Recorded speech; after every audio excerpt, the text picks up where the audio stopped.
Science wonders में आपका स्वागत है। आज हम वायरस की दुनिया में जाएंगे और एक इंपॉर्टेंट हेल्थ कंसर्न के बारे में जानेंगे, एमपॉक्स का फिर से उभरना। यह वायरल डिजीज जो कभी स्पेसिफिक रीजन्स तक ही सीमित था, अब एक ग्लोबल थ्रेट बन गया है, जिस पर हमें ध्यान देने और मिलकर एक्शन लेने की जरूरत है। हमारे साथ जुड़ें और जानें एमपॉक्स की इंट्रिकेसीज, इसके इम्प्लीकेशंस और इसके फैलाव को रोकने के लिए क्या मेजर्स लेने चाहिए। आइए नॉलेज के साथ खुद को एम्पावर करें और एक हेल्थी फ्यूचर के लिए अपना योगदान दें। एमपॉक्स एक viral zoonotic disease human health के लिए एक बड़ा खतरा है। इसे सबसे पहले 1958 में मंकीज में खोजा गया था और फिर 1970 में यह वायरस ह्यूमंस में भी फैल गया। यह बीमारी दशकों तक सेंट्रल और वेस्ट अफ्रीका तक ही सीमित रही, लेकिन 2022 में एक चिंताजनक बदलाव आया जब इसका ग्लोबल आउटब्रेक शुरू हुआ। इस री-इमर्जिंग इन्फेक्शियस डिजीज से लड़ने के लिए हमें इसके ओरिजिन्स, ट्रांसमिशन और संभावित कॉन्सिक्वेंसेस को समझना बहुत जरूरी है। अब हम के खरायती 2024 में दुनिया ने एमपॉक्स का रिसर्जेंस देखा, जिससे पूरी दुनिया में अलार्म बेल्स बज गए। यह रिसर्जेंस मुख्य रूप से वायरस के क्लेड 1 स्ट्रेन के कारण हुआ और इसके केसेस में तेजी से बढ़ोतरी हुई, जिसके कारण दुनिया भर की हेल्थ ऑर्गेनाइजेशंस को तुरंत एक्शन लेना पड़ा। वर्ल्ड हेल्थ ऑर्गेनाइजेशन ने इस सिचुएशन की गंभीरता को समझते हुए एमपॉक्स आउटब्रेक को ग्लोबल हेल्थ इमरजेंसी घोषित कर दिया। यह डिक्लेरेशन इस बात पर जोर देता है कि वायरस के फैलाव को रोकने के लिए इंटरनेशनल कोलैबोरेशन, संसाधनों का मोबिलाइजेशन और कोऑर्डिनेटेड एफर्ट्स की तुरंत जरूरत है। एमपॉक्स कैसे फैलता है, यह समझना इसके ट्रांसमिशन को रोकने के लिए बहुत जरूरी है। यह जानकारी हमें न केवल खुद को सुरक्षित रखने में मदद करती है, बल्कि दूसरों को भी इस बीमारी से बचाने में सहायक होती है। यह वायरस मुख्य रूप से संक्रमित व्यक्ति या जानवर के क्लोज कांटेक्ट में आने से फैलता है। संक्रमित व्यक्ति के साथ समय बिताने या उनके साथ रहने से संक्रमण का खतरा बढ़ जाता है। बॉडीली फ्लूइड्स जैसे कि लार, रेस्पिरेटरी ड्रॉपलेट्स, खांसने या छींकने से हवा में फैलते हैं, या लीजन्स से निकलने वाले मवाद के कांटेक्ट में आने से भी यह फैल सकता है। यह मवाद संक्रमित व्यक्ति की त्वचा पर होने वाले घावों से निकलता है। इसके अलावा कॉन्टेमिनेटेड मटेरियल्स जैसे कि बिस्तर या कपड़े के कांटेक्ट में आने से भी यह वायरस फैल सकता है। संक्रमित व्यक्ति द्वारा उपयोग किए गए वस्त्र और बिस्तर भी संक्रमण का स्रोत हो सकते हैं। अच्छी हाइजीन रखना, जैसे कि नियमित रूप से हाथ धोना, बहुत महत्वपूर्ण है। साबुन और पानी से कम 20 सेकंड तक हाथ धोना चाहिए। संक्रमित व्यक्तियों के क्लोज कांटेक्ट से बचना भी एक महत्वपूर्ण कदम है। सामाजिक दूरी बनाए रखना और भीड़-भाड़ वाले स्थानों से दूर रहना चाहिए, और पर्सनल प्रोटेक्टिव इक्विपमेंट का उपयोग करना, जैसे कि मास्क और दस्ताने पहनना, संक्रमण से बचाव के लिए आवश्यक है। कुछ महत्वपूर्ण प्रिवेंटिव मेजर्स हैं। इन उपायों को अपनाकर हम न केवल खुद को बल्कि अपने परिवार और समुदाय को भी सुरक्षित रख सकते हैं। Section 5. Recognizing the symptoms. Early detection is key. Understanding the early signs and symptoms of mpox can make a significant difference in managing the disease effectively. mpox के symptoms को पहचानना early detection और timely medical intervention के लिए बहुत जरूरी है। symptoms की पहचान करने से न केवल बीमारी के फैलाव को रोका जा सकता है, बल्कि पेशेंट की रिकवरी भी तेज हो सकती है। यह बीमारी आमतौर पर फ्लू लाइक सिम्टम्स के साथ शुरू होती है, जैसे कि बुखार, सिर दर्द, मांसपेशियों में दर्द और थकान। इन शुरुआती सिम्टम्स को पहचानना क्रिटिकल है ताकि आप जल्दी से मेडिकल हेल्प ले सकें। स्वोलन लिम्फ नोड्स एमपॉक्स का एक डिस्टिंक्टिव फीचर है जो इसे दूसरी कॉमन इलनेसेस से अलग करता है। यह स्वेलिंग आमतौर पर नेक, आर्मपिट्स और ग्रोइन एरिया में देखी जाती है।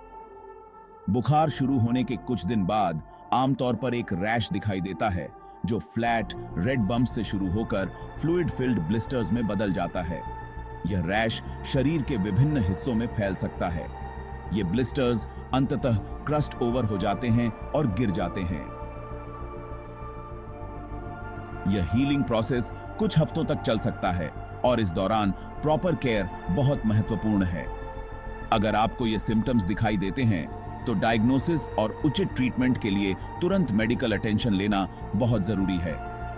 अर्ली मेडिकल इंटरवेंशन न केवल आपकी हेल्थ को बेहतर बनाएगा बल्कि दूसरों को भी सुरक्षित रखेगा। Section 6 combating mpox vaccines and treatment. हालांकि एमपॉक्स का कोई स्पेसिफिक ट्रीटमेंट नहीं है, लेकिन एग्जिस्टिंग एंटीवायरल मेडिकेशंस इसके सिम्टम्स को मैनेज करने और बीमारी की सिवेरिटी को कम करने में मदद कर सकती हैं। वैक्सीनेशन।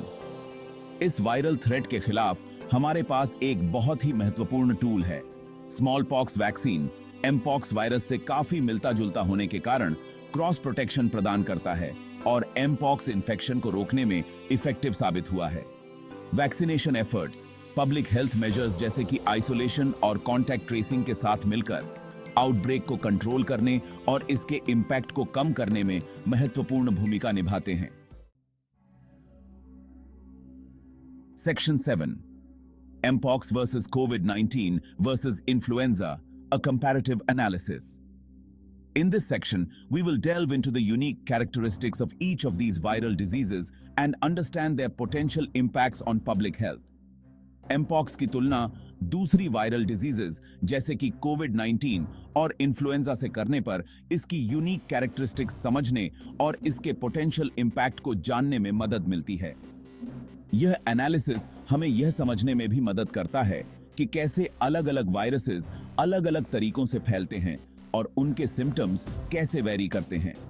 जहां तीनों ही वायरसेस रेस्पिरेटरी इलनेसेस का कारण बनते हैं, वहीं उनके ट्रांसमिशन मेथड्स, कंटेजन लेवल्स और सिम्टम्स की सिवेरिटी अलग-अलग होती है।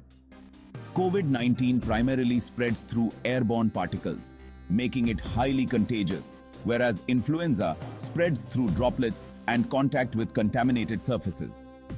एमपॉक्स कोविड-19 के विपरीत मुख्य रूप से क्लोज कॉन्टैक्ट से फैलता है और इसकी ट्रांसमिशन रेट कम होती है। यह वायरस डायरेक्ट कॉन्टैक्ट के जरिए फैलता है, जिससे इसका स्प्रेड रिलेटिवली स्लो होता है। इसके सिम्टम्स हालांकि इन्फ्लुएंजा से मिलते जुलते हैं, लेकिन ज्यादा लोकलाइज्ड और कम सीवियर होते हैं। एमपॉक्स के केसेस में पेशेंट्स को स्किन रैशेस और लोकलाइज्ड लीजन्स होते हैं, जो कि इन्फ्लुएंजा के जनरलाइज्ड सिम्टम्स जैसे कि फीवर और बॉडी एक्स से अलग हैं। इन न्यूआंसेस को समझना पब्लिक हेल्थ रिस्पॉन्सेस को टेलर करने और इफेक्टिव कंट्रोल मेजर्स को इंप्लीमेंट करने के लिए बहुत जरूरी है।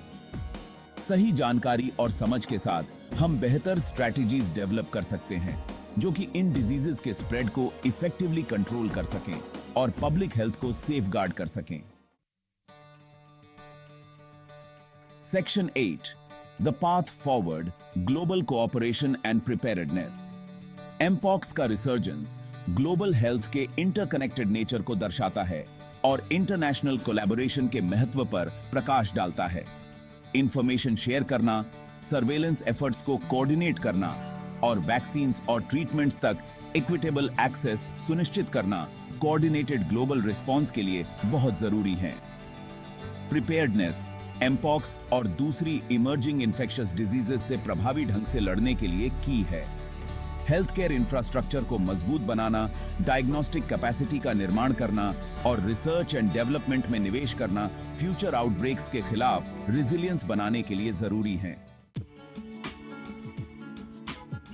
Section 9 your role in mpox prevention, staying informed and vigilant. एक इंडिविजुअल के रूप में एमपॉक्स प्रिवेंशन में हमारी भूमिका बहुत महत्वपूर्ण है। बीमारी, इसके ट्रांसमिशन और प्रिवेंटिव मेजर्स के बारे में इन्फॉर्म्ड रहना बहुत जरूरी है। इंफॉर्मेशन के रिलायबल सोर्सेज जैसे कि WHO और लोकल हेल्थ अथॉरिटीज आउटब्रेक के बारे में एविडेंस बेस्ड गाइडेंस और अपडेट्स प्रदान करते हैं। अच्छी हाइजीन रखना, जिसमें बार-बार हाथ धोना, संक्रमित व्यक्तियों के क्लोज कांटेक्ट से बचना और सिम्टम्स दिखाई देने पर तुरंत मेडिकल अटेंशन लेना शामिल है। खुद को और अपने समुदायों की रक्षा करने के लिए जरूरी स्टेप्स हैं। Section 10 conclusion, a collective effort for a healthier future. Mpox का रिसर्जेंस हमें इन्फेक्शियस डिजीजेस के कांस्टेंट थ्रेट की याद दिलाता है। यह ग्लोबल कोऑपरेशन, वैज्ञानिक उन्नति और पब्लिक हेल्थ विजिलेंस के महत्व पर जोर देता है। साथ मिलकर काम करके, इन्फॉर्म्ड रहकर और प्रोएक्टिव स्टेप्स उठाकर हम इस वायरल थ्रेट से प्रभावी ढंग से लड़ सकते हैं और एक हेल्थी फ्यूचर का रास्ता बना सकते हैं। आइए विजिलेंट रहें, प्रिवेंशन को प्राथमिकता दें और ऐसी दुनिया बनाने में अपना योगदान दें जहां इन्फेक्शियस डिजीजेस हमारे वेलबीइंग के लिए खतरा ना हो।